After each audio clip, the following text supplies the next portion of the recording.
ale ja stosunkowo szybko odchodzę z tego, znaczy o to przestaje mnie interesować, to znaczy intensywność życia, w którym uczestniczę na uczelni, to jest po pierwsze naukowe, to znaczy po szkole czuję się wolnym człowiekiem i zresztą uczę się znacznie lepiej niż w szkole, to znaczy staję się takim, można powiedzieć, prymusem na uczelni.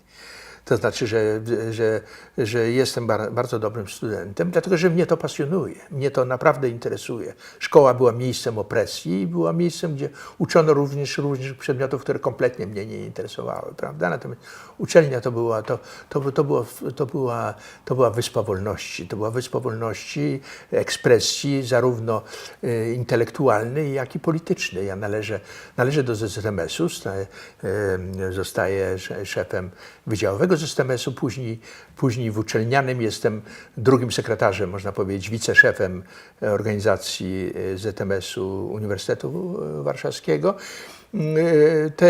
Te konflikty, te podziały nie są wówczas jeszcze tak wyraźne i nie są represjonowane przez władzę.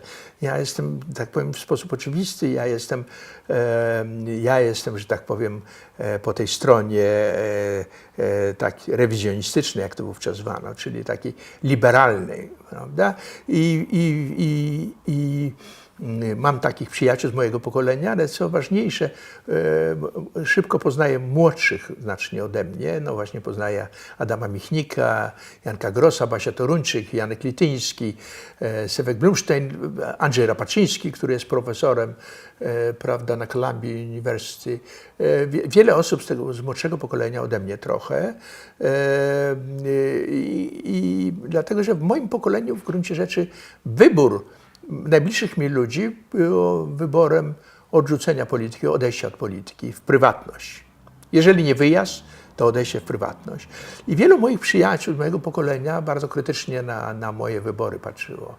To znaczy podejrzewali oportunizm mojej strony karierowiczowców, wtedy kiedy ja nigdy żadnej kariery nie robiłem i raczej było to źródłem narastających problemów, z którymi się spotykam. Ale faktem jest, że ich wybory były inne. To też powodowało, że traciłem właśnie kontakty z przyjaciółmi z mojego pokolenia. Ja nie miałem prawie żadnych kontaktów. Miałem albo trochę starsze, to był Karol Modzelewski i Jacek Kuroń, prawda?